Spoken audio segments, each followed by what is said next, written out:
On October the 16th, 1946, at 1:10 in the morning, Joachim von Ribbentrop became the first Nazi war criminal executed at Nuremberg, Hitler's foreign minister. The man who helped start the deadliest war in human history. His body was cremated. His ashes were scattered in a river. Story over. But here's what nobody tells you. While his body disappeared, his family kept everything. They kept the champagne fortune, the social standing, and even the freedom to spend 30 years writing books that defended him. The Ribben execution was supposed to be justice. What happened to his family tells a very different story. Subscribe for more hidden aftermaths of World War II. The wife who walked free. Annelies von Ribbentrop was not just married to a war criminal. Historians say she was the driving force behind his Nazi involvement. She introduced him to the right people, and she pushed him toward the party when he was still a champagne salesman with social ambitions. Without Annelies, there might never have been a foreign minister Ribbentrop, music at all. Allies detained her at a former concentration camp, Danu of all places. For a brief moment, it looked like she might face the same reckoning as other prominent Nazi figures. Denazification tribunals were processing thousands of cases across occupied Germany. Wives of high-ranking officials sat in internment camps, waiting to learn their fates. But Annelies walked free. No prosecution, no denazification hearing, no stripping of assets. Why? Because her fortune did not come from her husband. It came from her father, Otto Henle, founder of one of Germany's oldest and most prestigious champagne empires. Henkel and Company. Henle and Company had been producing sparkling wine since 1832, long before the Nazi Party existed. The Allies could execute her husband for crimes against peace. They could hang him in a prison gymnasium and scatter his ashes to prevent any shrine from forming. But they could not touch her inheritance. So while other Nazi families faced tribunals and property seizures, Annelies von Ribbentrop returned to civilian life with her millions completely intact. The wife of the first man hanged at Nuremberg never spent a single day answering for her role in putting him there. 30 years of defiance. Freedom wasn't enough for Annelies. She had something to prove and 3 decades to prove it. Starting in 1953, she launched a personal campaign to rehabilitate her husband's legacy. Not quietly, not privately. She published books, 4 of them, stretching from the early 1950s to the mid-1970s. Each one defended Nazi foreign policy. Each one portrayed Joachim von Ribbentrop as a misunderstood diplomat who had tried to prevent the very war he was hanged for starting. The first was Between London and Moscow, published in 1953, just 7 years after her husband's execution. She followed it with Conspiracy Against Peace in 1962, German-English Secret Connections in 1967, and finally War Guilt of the Resistance in 1975. That last title is worth pausing on. She wasn't just defending her husband anymore. She was blaming the German resistance, the people who tried to stop Hitler for the war's outcome. Her work did not go unnoticed by sympathetic audiences. She received the Hutton Medal, an award from an organization founded by Hitler's former press chief.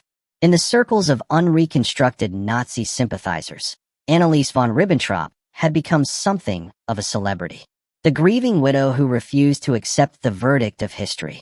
She died on October 5, 1973 in Wuppertal at age 77.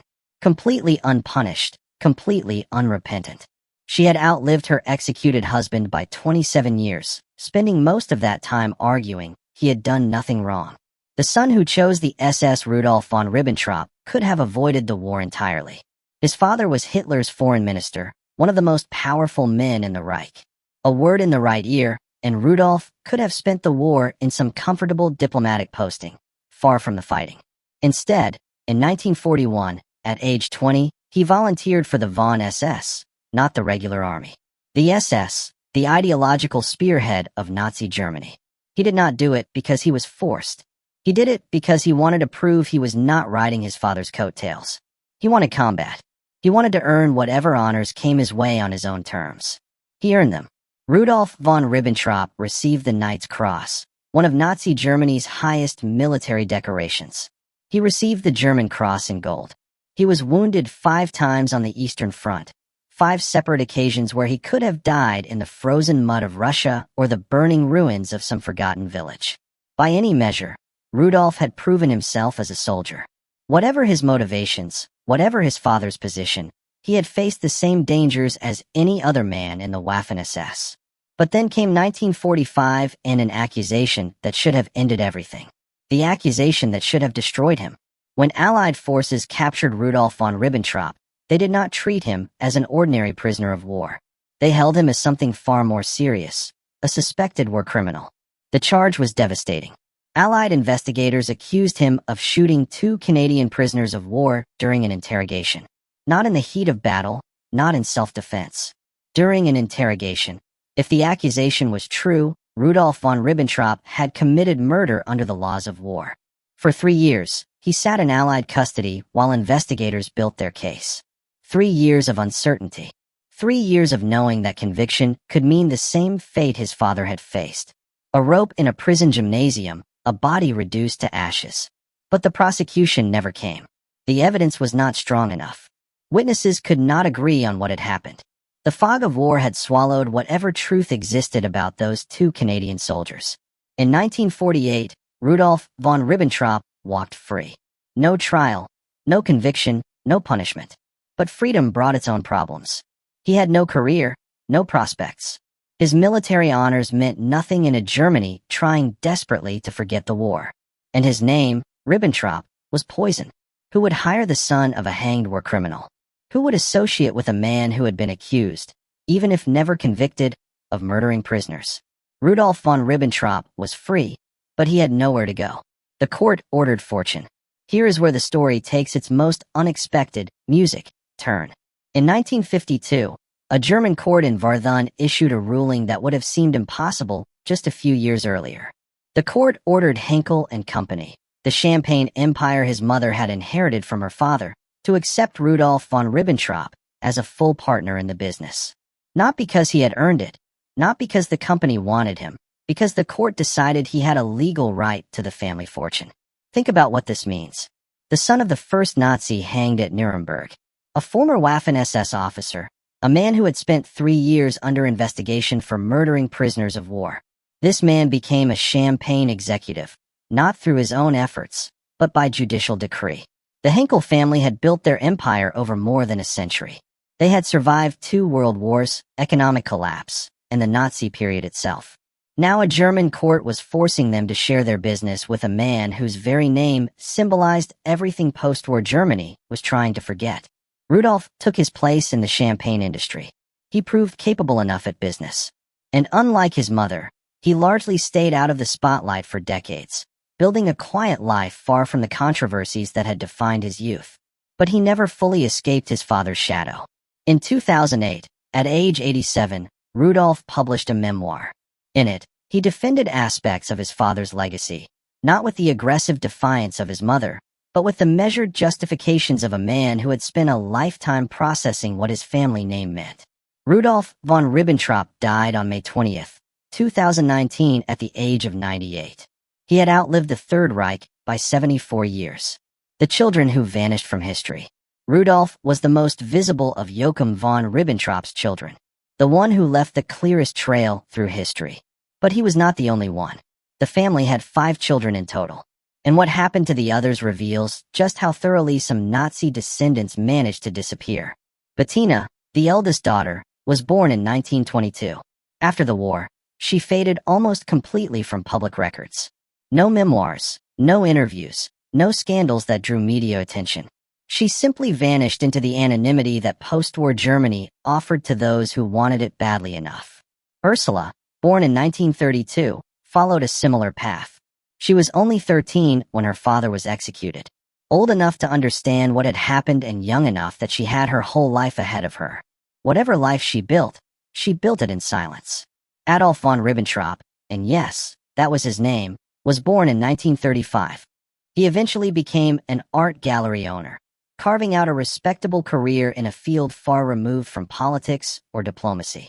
In 1985, he married into prominent German society. His father's legacy apparently was not enough to bar him from the upper echelons of post-war German life. And then there is Berlo, the youngest, born December the 19th, 1940, just 6 years before his father's execution. Some sources say Berlo died in 1941, barely a year old. Infant mortality was tragically common during the war years, even among wealthy families. If this is true, he never knew his father as anything but a presence in a nursery. But other sources show photographs of him with his father dated around 1942. If those photographs are accurately dated, then Burlo survived infancy, which raises the question of what happened to him afterward. His fate remains one of the family's unresolved mysteries. Did he die young? Did he survive the war and disappear into a new identity? Did he simply avoid any public connection to the Ribbentrop name so successfully that historians lost track of him? Nobody seems to know for certain. The villa that became a school. The Ribbentrop family mansion in Berlin-Dahlem was more than just a home. It was a symbol, a physical monument to the family's power during the Nazi years. Lintel 7-9, a prestigious address in one of Berlin's wealthiest neighborhoods. Hitler himself had visited in the 1930s, walking the same halls where the family lived their private lives. Foreign dignitaries had been entertained there. Nazi foreign policy had been discussed over dinner in its elegant rooms. After 1945, the Allies confiscated the property. By September 1947, it had become Union headquarters for German workers, a deliberate repurposing that erased its Nazi associations. Today, the building houses the Berlin International School. Children learn mathematics and literature in rooms where Nazi diplomacy was once celebrated. The architecture remains, but the meaning has been completely transformed.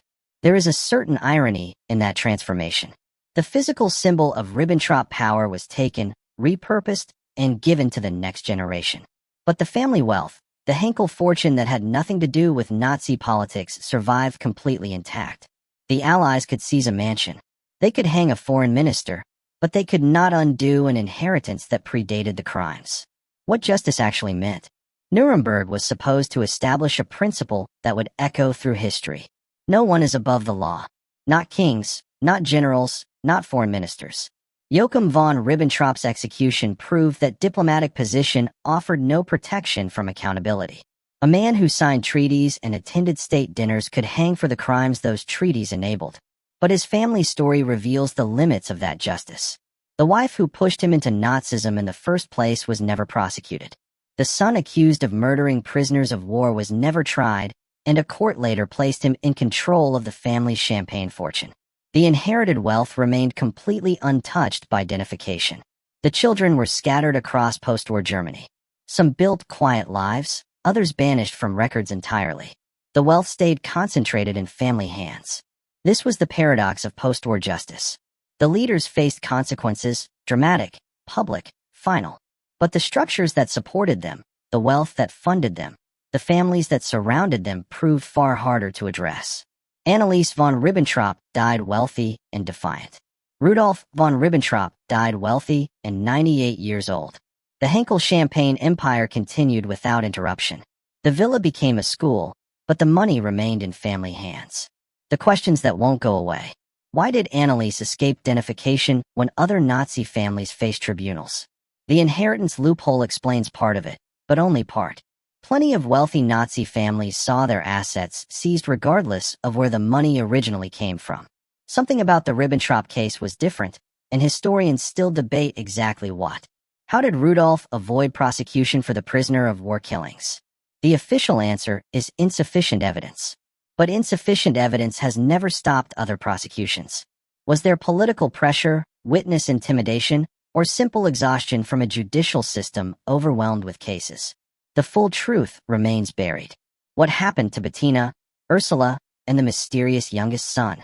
Their silence was so complete that even basic biographical facts remain disputed. In an age of comprehensive record-keeping, their disappearance from history feels almost intentional.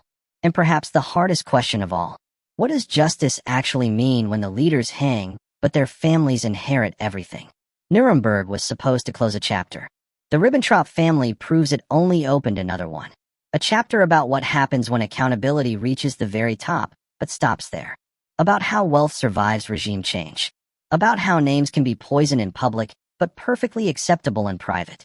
The gallows took Joachim von Ribbentrop at 1:10 in the morning. But his legacy, the complicated, uncomfortable, unresolved legacy of a family that lost a father and kept a fortune, lived on for decades. And in some ways, it is still living now. Thanks for watching. If this video changed how you think about post-war justice, check out our deep dive into what happened to Albert Speer's family. Albert Schar was the architect of the Reich, and his children chose very different paths. Like this video, subscribe and hit the bell so you do not miss what history left out.